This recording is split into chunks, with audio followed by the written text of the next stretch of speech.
ये आलू के गुटके नहीं, पिनालू के गुटके हैं। हर एक पहाड़ी को पता होगा कि सर्दियों में इसकी कितनी अहमियत रहती है। Hi everyone, welcome back to my mini vlog. तो सुबह सुबह उठ के मैं आ गई थी किचन में, क्योंकि मेरी हो गई थी गले में दर्द और मैंने बना लिया था अदरक और नमक का पानी।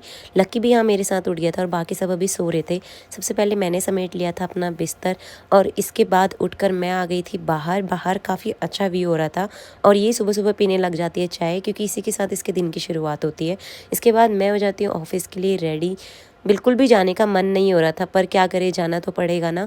पर सब अभी सो रहे थे और इन्हें देखकर ऐसा मन कर रहा था, यार ये इनकी किस्मत कितनी बढ़िया है।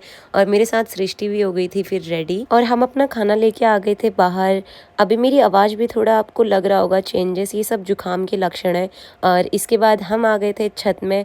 लक्की मुझे यहाँ पे छोड़ने के लिए आ गया और मौसम देखो कितना साफ हो रहा है, आसमान, मतलब दिल्ली वाले तुम रह कैसे रहे हो। इसके बाद मैं कर लेती हूँ अपनी स्कूटी की सफाई, क्योंकि पाला गिर रहा था तो स्कूटी की सीट हो गई थी बिल्कुल खराब।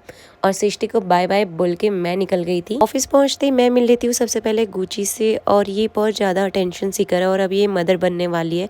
9 घंटे की शिफ्ट ओवर करने के बाद मेरी खुशी तो देखो। और आज थोड़ा बहुत सामान लेके जाना था घर के लिए, तो टमाटर लेने में कंफ्यूज हो जाती हूँ कि कौन सा लेना है। ज़्यादा पका भी नहीं होना चाहिए, ना ज़्यादा कच्चा।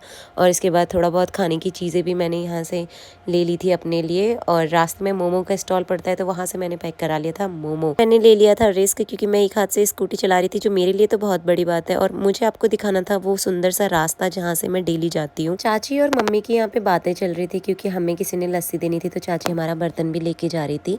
गाँव में पैसों में चीजें नहीं देते। जिन लोगों के पास गाय भैंस होती है वो खुद ही आपको लस्सी दही बीच बीच में दे दिया करते हैं। सूटू को इवनिंग वॉक कराने के बाद मैं आ गई थी पिनालू छीलने के लिए, जो मम्मी ने आज बॉईल करके रखे हुए थे। और ये शरीर के लिए बहुत गर्म होता है ठंडियों में। घर में भले ही कितने नए सामान डब्बे आ जाए, लेकिन मम्मी लोगों का जो ऑब्जेशन होता है टॉफी के डब्बों से, वो कभी खत्म नहीं हो सकता। तो लोहे की कढ़ाई में तेल डालने के बाद मैंने इसमें लहसुन प्याज और अदरक जितने भी इंग्रेडिएंट्स मुझे चाहिए थे वो ऐड कर लिए थे। और थोड़ा बहुत इसको कर लिया था मैंने रोस्ट। मसालों को अच्छे से भूनने के बाद मैंने ऐड कर दी थी सारी अरबी इसमें, और इसको अच्छे से मिक्स कर लिया था ताकि मसाले हर कोने में पहुंच जाए।